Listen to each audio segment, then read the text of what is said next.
Hello! Welcome back to Pages into the Past. So today we are going to work on a Wollstonhoob.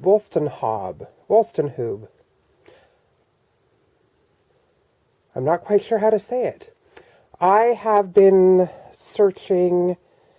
researching, finding, trying to figure out how to make a Trossfrau, or a German camp follower. And I came across sort of a pattern, and I kind of rough drafted it myself because it's like, oh, you can draft your own and you can do this and do that. And so what I've done is I calculated in a very rough fashion the pattern pieces that I'm going to need. So here's a forehead band times 2. This is your forehead piece, your center of your head and the back of the head. And then this piece back here becomes a stuffed crescent that is attached to the head covering, which is then draped to cover it. And there's several kinds of drapings. I've seen striped and plain and other things. But we're going to try to create this ourselves. So this is my pattern that I kind of rough drafted. And we'll see how big it is and see how it works. From what I understand, the stuffed piece is pretty much, you can go thin or thick. We're going to go kind of, I think that's going to be a smaller one once you get it stuffed and a circle around the back of your head. But this is where we're starting. I'm going to cut it out of linen, stitch that together, and try it on.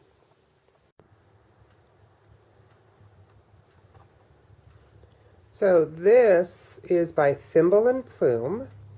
It is on Etsy.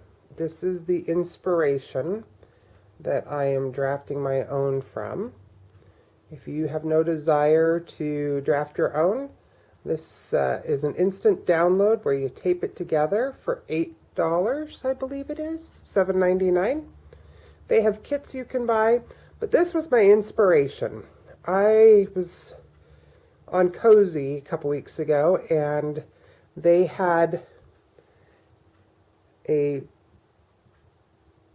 chatted about it. They had some samples that they showed. She's got some really great videos, and I just thought, this is what I really wanted to make. The first steps that I've done after cutting it out of linen was I sewed up the center seam from forehead to the back of the head, and then on the straight seam I added the long strip to the non-curved to the straight seam. So it was about 36 inches, or 2 18-inch cuts, and I stitched it to the front so that it sits at the hairline and will help it from moving back. And then of course I pressed it. So once you press it, then it becomes much more kind of hides the hairline and gives you something soft to look at. So what I'll do from here is I'll trim down my seams and then fell stitch it. And then I will sew on the bum roll of the head. So this piece here, we will stitch it onto the curved part, and then when it's all done, it will become stuffed and round once it's attached. If you want a great tutorial, like I said before, go over to Thimble and Plume. They have great tutorial on how to put this together. So once you have your rolled hem or your seam finished, whether you do fell stitching or whatever, then you're going to finish the edge of this forehead part. And what I did is I cheated and I put it on my serger where I finished the edge, then I rolled it and hand stitched it down so that it was all encased in, because this piece here is going to go against your forehead and your skin. Then what you're going to do is you're going to take your roll piece and you're going to pin it curve to curve. Then once you have that done, you pin the other half of it to the back side so that this piece is in between these two pieces. And then what we're going to do is we're going to stitch this on end to end. Now, this end does end up shorter than that end on purpose. So don't freak out if they don't line up, because they're not supposed to. So now that you have it attached, you want to make sure that you leave just a little bit, about your seam allowance, ½ inch or so at each end. And then you're going to clip here so that when you turn, after you've sewn the other part and you turn it, that this is all enclosed. And that way it can sit separate from the rest of your hood. The next step that we're going to do is we're going to pin this other edge, but in order to do that you have to roll the rest of the cap inside the two layers. It's most commonly called the burrito roll.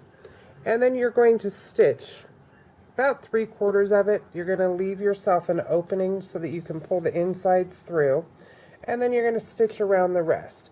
Make sure that you don't catch any of your inside stitch or inside hat into this, because if you do that, then you'll have to unpick it to make sure that your hat can pull through without catching. Once you've pulled this part through, you should have a cone that you can stuff, and then you'll stitch the rest of this closed once you have stuffed it to the desired amount that you are looking for.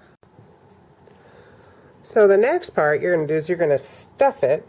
You're going to make sure you stuff it from end all the way to end, and stuff it probably as full as you think you want it. Remember, this is going to come into a circle, and so it'll stiffen up a little bit. So this will be a simulation of what it would look like from the back side. So stuff it as firm or as loose as you want. If you want a smaller roll, then you have to create a smaller pattern piece. This one I didn't overstuff because I don't want it super heavy. So I'm going to whip stitch that closed, give it a quick try on. And then what I'm going to do is I'm going to roll this hem and enclose it, and then I'm also going to add some ties here so that I can wrap this around my head, and we'll see what it looks like. I'll give you an update as that's progressing. So I have attached the ties, and I stitched them down in 2 spots because this is a very fine little satin ribbon, and I feel like they might pull out because this is going to a lot of tension in this area. So when you're done with that, you're going to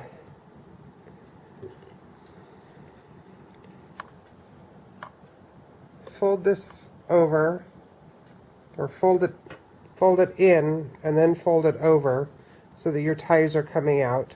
Trim as you feel needed.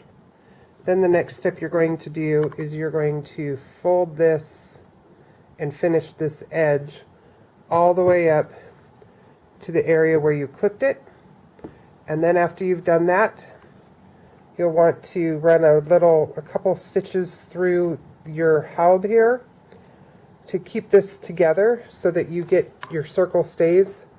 Gives you a little bit more security than just the ties and it wanting to pull apart.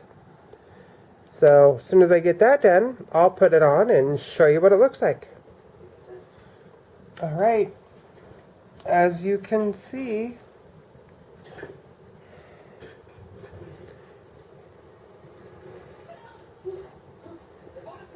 let's see here. Side views.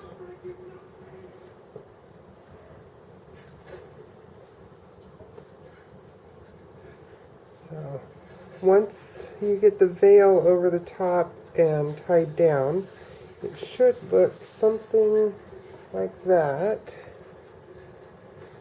And then it'll be very supportive for the any type of a hat or beret that you put on it. So, see how soon I can get that done.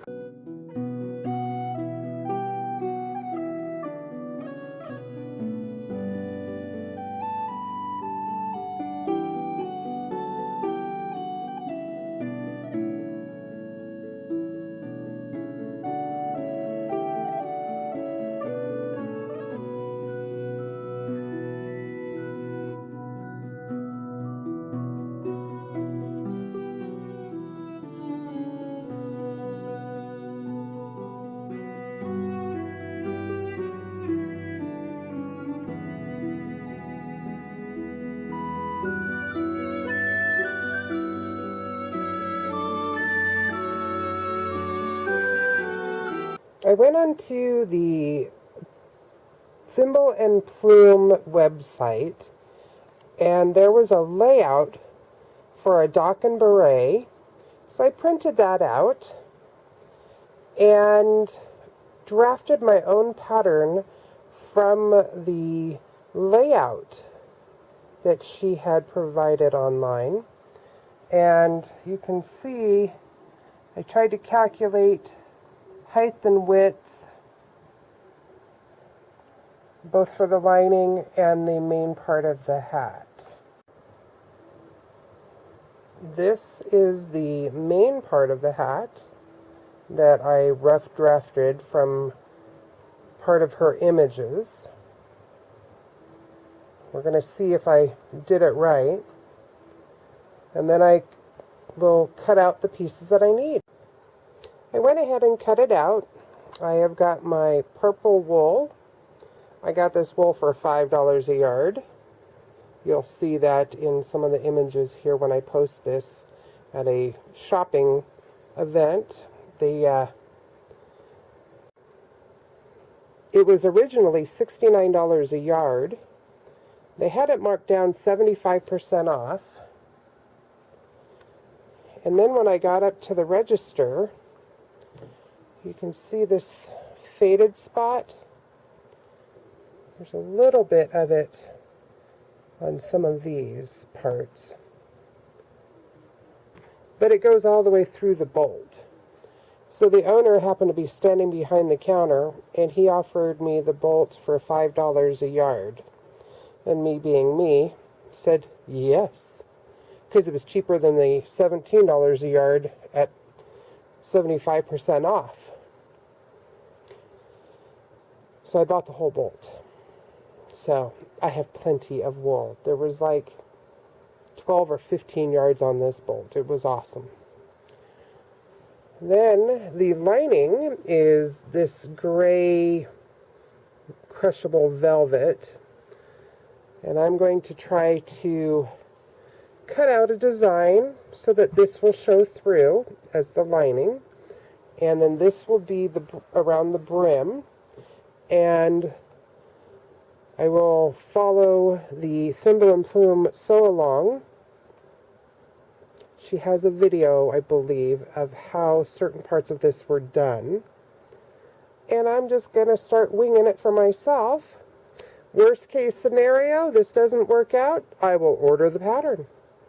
Because she's made it work, and I'm just guessing. So, come along for the ride.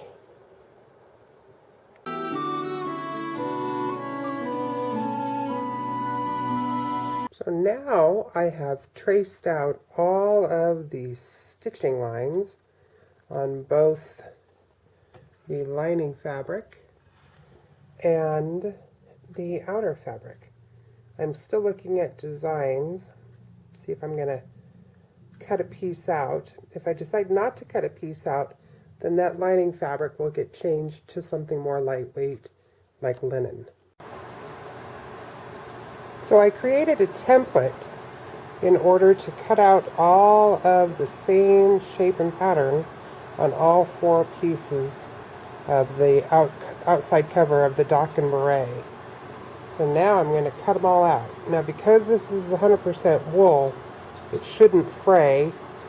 What I might end up doing is just taking tiny stitches with the fabric underneath just to kind of hold it in place. But that will be later if I choose to do that. So I stitched all the seams together in the outer shell and the lining. I've pinned it all together, and now I am prick stitching here, I think is the terminology, or it's a long back stitch, I believe is what she called it, where I'm coming out and then just barely a back stitch and coming out just to attach all the way to keep the center from sagging and to help with the cutouts be more visible. So as soon as that is all done, I will be giving you a picture of that, and then we'll be starting on the brim.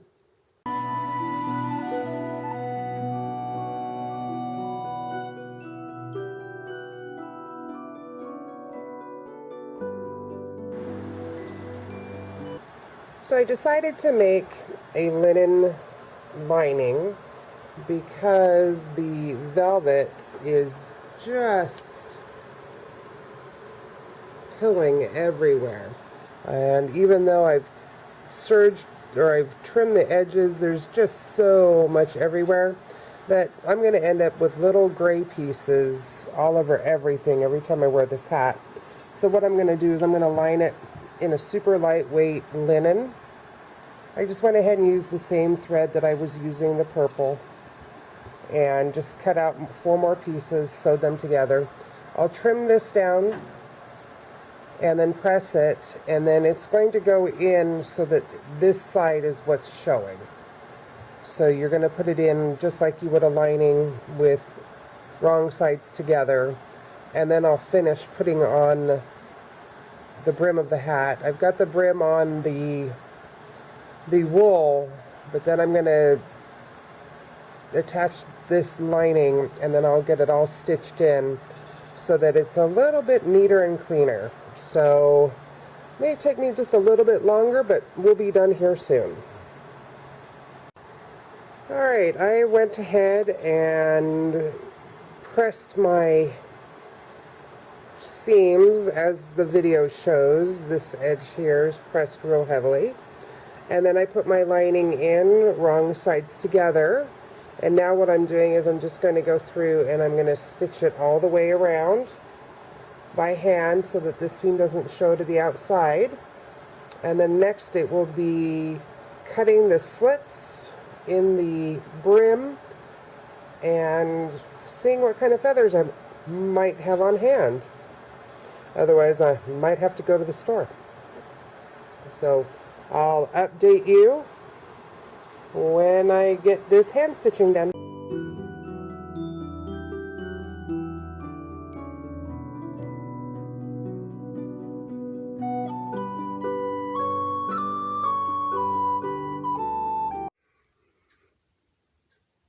Okay, so I have completed the Vils tube and the Dock and Beret. I don't have any feathers in it. I think it needs a little bit more zhuzhing, but I think you can see the top of the hat, and it is the first step to the German Trossfrau. Not 100% unhappy with this. I just think it needs more zhuzhing. So that's what these two looks combined look like. Now don't forget, this is all done with Thimble and Plume directions. So make sure you go and take a peek at their Facebook page, their Etsy page. I freehanded this because I'm comfortable doing that. Her pattern probably would have been a little bit bigger in the hat. I think it's a little small, but it's something I can work with. So that's it for now. Keep on sewing. Have a good one.